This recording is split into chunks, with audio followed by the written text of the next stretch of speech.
Welcome to Toy Business Unboxed, your gateway to the secrets of the toy industry. Here, Jason Shea, a toy entrepreneur and expert in the field. Every product we develop is really inspired by some of the real life experience that we have with our son. 60% of all toys last year were sold on Amazon, which is incredible. Be passionate about it because it's a road, it's a journey. Like when you have an idea that you think is like gonna somewhat change the world, make things better, I'd say go for it. We'll guide you through the enchanting world of toy design, marketing, and manufacturing. Now let the unboxing begin. Welcome to another episode of Toy Business Unboxed. I'm your host, Jason Shea. On today's podcast, we're thrilled to have Jennifer, the Chief Operating Officer of Little Medical School, as our guest. Jennifer's journey from being a doctor and with a love for role-playing to leading the educational franchise, Little Medical School, is truly inspiring. We'll be exploring how Little Medical School work and the after-school program they have, the toy line they have, and how they are really engaging with children and inspiring them to pursue career in healthcare through the wonderful program and product that Jennifer and her company offer. Thank you for joining us today on the podcast, Jennifer. Thank you for having me. I'm excited to be here today. I'm excited to dive in a little bit deeper and learn a little bit more about your business. First of all, can you tell the audience more about your childhood experience and how does that inspire you to start the Little Medical School as of today? Sure. My dad is a retired physician and my brother is a physician and my sister was a nurse. And so I've grown up in the medical field, watching my dad, watching my brother. I always wanted to be a teacher too. I've had multiple jobs throughout my career where I worked at the hospital for 6 years and got that hands-on experience. Okay. And then I've worked with various different doctors in other aspects. Then I found Little Medical School and it was just getting started as a business. It was created by Dr. Mary Mason here in St. Louis, Missouri. Okay. She created it because she was actually speaking to one of her children's classrooms and talking about what it's like to be a doctor, why she chose to become a doctor. And in doing so, she decided there's not a lot out there to help educate kids about healthcare careers and get them excited. And so she decided to create Little Medical School and the first Little Doctor program. And that was back in 2010. I joined her in 2013 and have been helping her grow the business and creating the toy line and bringing in franchisees to help spread our curriculum around the country and internationally. Nice. What was the aha moment that led to the creation of the first Little Medical School lesson? There was nothing out there to help educate kids, and they don't get that real hands-on experience with real medical tools. So, for instance, in our very first program, it's called Little Doctor School. And the first class is called What's in the Doctor's Bag. The students get a real working stethoscope. They learn how to put it together. They learn how to use it. And then we teach them how to do blood pressures. We teach them how to use the reflex hammer. And then they do an exam like with their partner and stuff, like checking their vital signs and getting a feel for why is a doctor listening to my heart? Why is a doctor checking my reflexes? And helping children better understand why doctors are doing these things. Because of that, we have had kids who were so afraid to go to the doctor that are no longer afraid because they're walking into their doctor's office going, oh, I know what that is. And I know why you're going to use it on me. And it alleviates that stress and anxiety that kids have when they go to the doctor. So that is one of the aha moments I think that we've had over the years too, is there's just not a lot of education out there or teaching kids basic life-saving skills, which we do in the after-school setting and in the summer camp setting, teaching CPR, Heimlich, first aid, how to tie tourniquets, things that they're not learning during the day-to-day school, we're teaching them in the after-school setting. Well, that's wonderful. Yeah, thank you for doing that. That's definitely very unique. Yes. And I know you also have a whole toy line that is part of your business model. Can you explain to the audience how does that idea come about and what make it unique? So the reason we decided to do the toys was we had a couple students come to one of our summer camps, and they were visiting their grandparents, and their grandparents had signed them up for one of our camps. Yep. Well, when they went back to their home state, they were looking for more little medical school programs to get the kids involved in. And, we're like, unfortunately, we don't have a franchise in your state.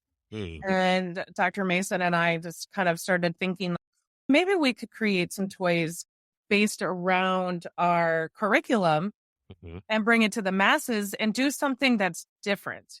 When you see medical kits at the stores, everything is the plastic, the fake. And while that's great and all, we love the idea of using the real medical equipment. So in our toys, we do sell real stethoscopes in 4 different colors. We do incorporate some of those stethoscopes in a couple of our activity kits, but a lot of our product is based around role play. Kids love to role play. Whether it's one of our vet toys or a pediatrician toy or a wilderness survival set, whatever it may be, there's going to be some kind of medically related tool, real medical tool that encompasses our toys. We wanted something different to bring to the market that you don't typically see. And that's what created our toy line. Is for the folks or states or countries where we don't have a franchise, this allows them access to some of our programs. You mentioned about a few real medical tools. Can you describe a few of them that's in the kits? Yes. So in the toy kits, we do use the real working stethoscopes. Those do come in 4 different colors. Okay. We also utilize a 5-in-1 survival tool in our wilderness survival set. Okay. And that is to, teach kids when they're hiking or they're going out with friends, just the safety, using the whistle or using the compass if they get lost. It's teaching them these basic skills one could need in any kind of situation. Do you have any product in the room right now that you can show the audience what it looked like? Not near. If I had known before, I would have. I can always grab some if need be. Well, like I said, we use syringes, like not with needles, obviously, but teaching kids how to draw up different medications or drawing blood. We have our new Echo, the dolphin, which is Vetopia. That comes with a syringe, which teaches them how to draw blood out of the tail flukes of a dolphin. And we do Tommy John surgery in our sports surgeon kit. That's a very popular surgery on the elbow that a lot of baseball players go through. Okay. We created a surgical board, and it has a picture of the elbow and some holes drilled in it. And then they do the tendon transfer. So very specific. Yep. They get to make a ball and socket joint and a hinge joint. Yeah. They learn about all the bones in their body. They learn how to take care of sprains and strains. There's a lot of learning how to splint a broken leg is in our wilderness survival kits. There's lots of really useful and helpful things that kids are learning through our educational STEM activity kits. I want to transition and talk about your after school program and the summer camp that your company provide, and how does that complement with the educational toys that your company also offers? We can actually teach a program with our toys. So somebody said, hey, could you come? We'll buy the toys. And then you could do some extra activities even with the kit. And then you could bring in some extra activities to do with the toys. But our after school programs and our summer camp, we have over 400 hours of programming from little doctor school, nursing, pharmacy, 3 veterinarian programs. Actually, we just came out with our 4th. We just came out with a new marine biology summer camp that talks about sea turtles. And then we have sports medicine, pediatrician, wilderness. We just wrote a forensics program, dentistry, nutrition. We have a ton of programming. Our after school programs and summer camps sell out really fast because nobody else is doing this. What is the typical age group for the kids that's participating? We do age ranges 4 to 14. Okay. We have a teen medical program for the older kiddos, the 12, 13, 14-year-olds. And then we also just created a caregiver and me program that would be more for your 1 to 3-year-old. And that involves the caregiver as well. So teaching them different things they could try at home, different activities. Nice. What I would say our sweet spot of children that take our programs is probably between the age of 5 and 9. Our veterinarian programs and our little doctor program are incredibly popular. We have 2 dog programs, a cat program, a horse program, and then we just created the marine biology program. All children want to be vets. We had a little girl come to one of our camps last summer, and she showed up to camp every single day in a new pair of scrubs, different colors, with her name embroidered on them. Her mom was like, my daughter just loves all things medicine, and she's just excited. She wants to be a doctor when she gets older. Nice. And this little girl came to our camp every day, just ready to go in her little uniform with a smile on her face and just was excited to learn. It's important to make the play more fun and also educational at the same time. That's a whole point. I just got back from the Certified Play Expert program, the Astra round, and that's what they teach about child development and the importance of incorporating play into the educational setting. Because who wants to listen to a boring lecture, right? So. Exactly. And that's what we teach our instructors when they're hired to teach our programs. The kids have been sitting in school all day. Yeah. And they get to come to us. And we want this to be an experience, but we also want them to learn some stuff too. So it's very minimal lecture and more hands-on. Right? Play, learning what it's like to do anything and everything. Are some of the key benefits to child gain from role playing as a healthcare professional in your program? It helps alleviate some of that stress and anxiety about going to a doctor's appointment for themselves, because now they have a better understanding of why the doctor is doing the things that they're doing at their appointments. Sure. That has been one of the biggest benefits. Something else too that we get a lot of phone calls about from parents is the fact that we're teaching life-saving skills. We had a dad who got injured and their child ran and got their first aid kit that they had created in our class. And brought it out and gave his dad first aid. And splinted his leg and did all the stuff that he was supposed to do. Different things like that have had a true impact. And then you've got kids that have had no real education about, what do my lungs do? How does my heart work? What is digestion? We have a great activity around digestion where they're using buckets and strainers and spoons and spray bottles to learn about how digestion works. And then they get to play all those different roles. Someone's the mouth, someone's the saliva digestive juices, someone's the stomach, the small intestine, the large intestine, and then what we call the end.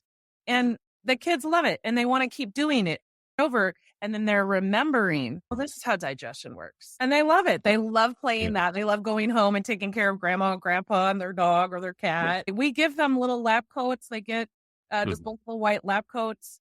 And we do a graduation ceremony at the end of every program.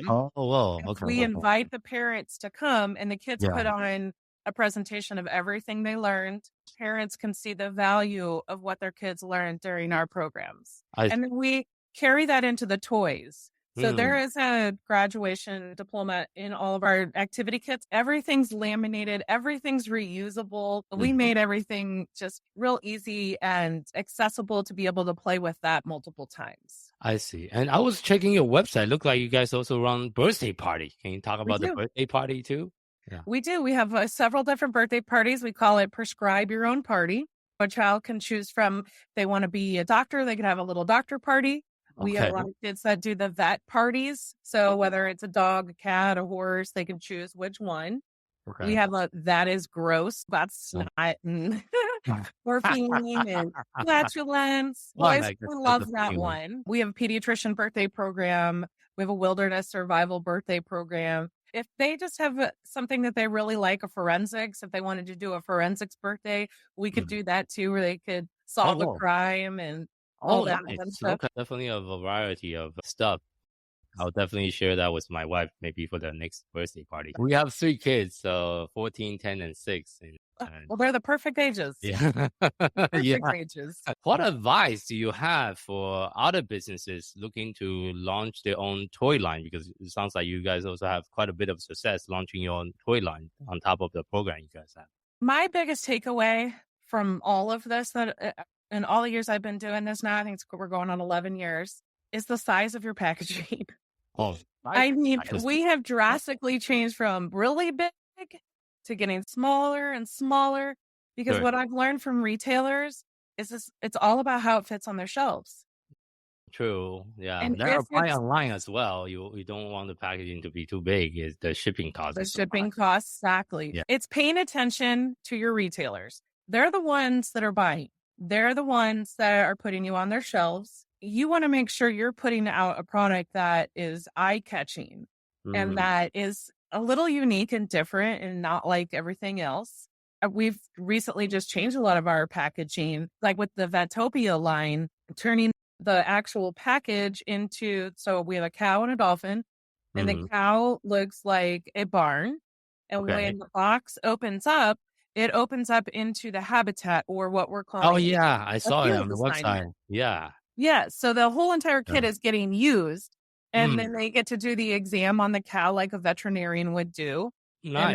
they Okay. learn about dairy cows, and they get to watch a video of a real dairy cow being milked. And so Nice, nice. changing that packaging was Yeah. huge for us. The stores are like, oh my gosh, this is great. It's a little bit smaller. It can be stacked. Lots to think about. Don't come out with something that's going to take up a ton of shelf space, because a lot of times retailers will walk right past your booth or walk right past your toy, and yeah, that's not going to look good on my shelf, or that's too big for my shelf. And that's Mm, something that I've learned over the years. And yeah. I'm Yeah. excited with our direction. Can you describe how does the franchise model of the Little Medical School work? And what are some of the opportunity out there for people that also want to maybe get into a franchise business model? We started franchising Little Medical School in 2015. Okay. And that was after getting phone calls from various states where kids have taken our classes, like to visit their grandparents in another state, and they wanted in their state. And so we're like, let's franchise it. So we started franchising in 2015. And when you franchise, you get a protected territory. So Yeah. you basically give us a couple zip codes, and then we build the territory for you.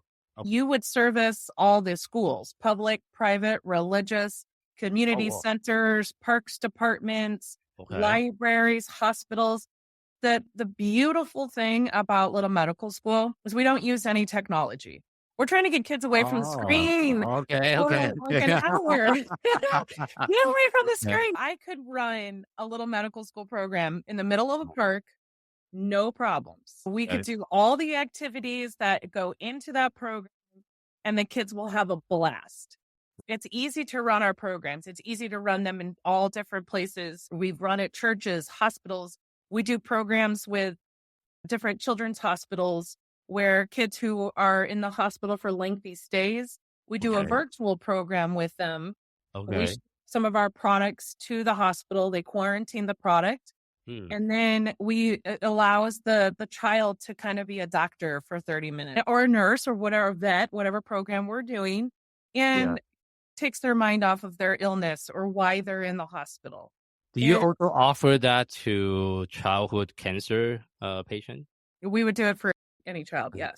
Okay. Any child. And sometimes it's really great for the siblings of children who might have cancer, who might have some kind of a long-lasting illness. They take our classes and then they learn, okay, why is my brother or sister going through all of this?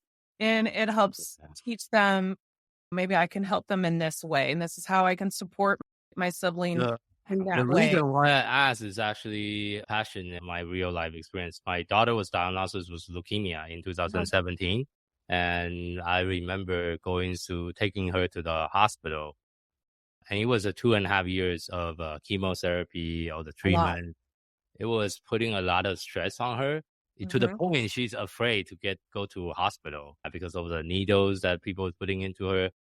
I wish I have known your program. Otherwise, I'll definitely use it with her to really help her overcome some of the mental barrier. She still have nightmare about it, many I'm years after. sure that's a lot for a little child to go through, and just educating them and educating their siblings on why.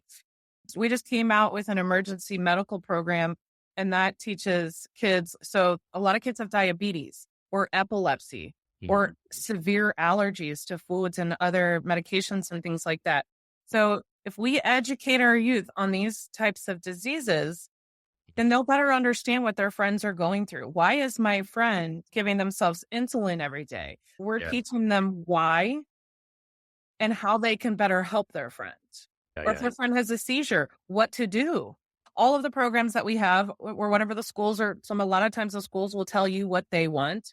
And then we do a lot of stuff with the Girl Scouts and the Boy Scouts, helping various badges and things like that. So there's a lot of opportunity.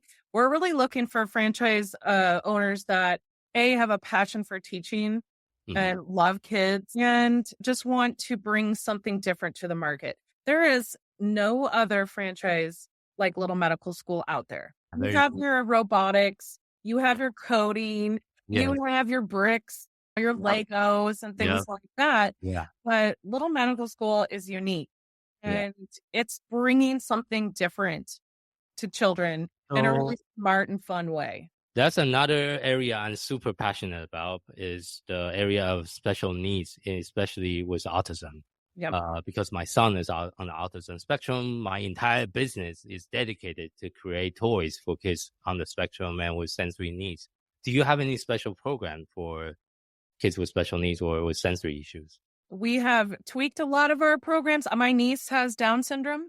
Yeah. And my sister, her mom, they worked out a program to teach to Down syndrome children. So what we do is if we have a child who has Down syndrome or a child that has autism and we're informed about it ahead of time, we'll try to make sure that we tweak the curriculum a little bit to better help them and have a more enjoyable experience. For instance, we had a child that does not like the feel of clay. And we use clay to make a humerus bone.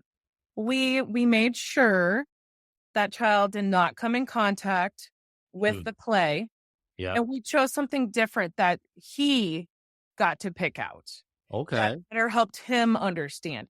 So when parents tell us ahead of time, hey, my child just are sound, or so sometimes we can make sure we're a little bit more quiet, or children that have that touch, that sensory to touch and different things.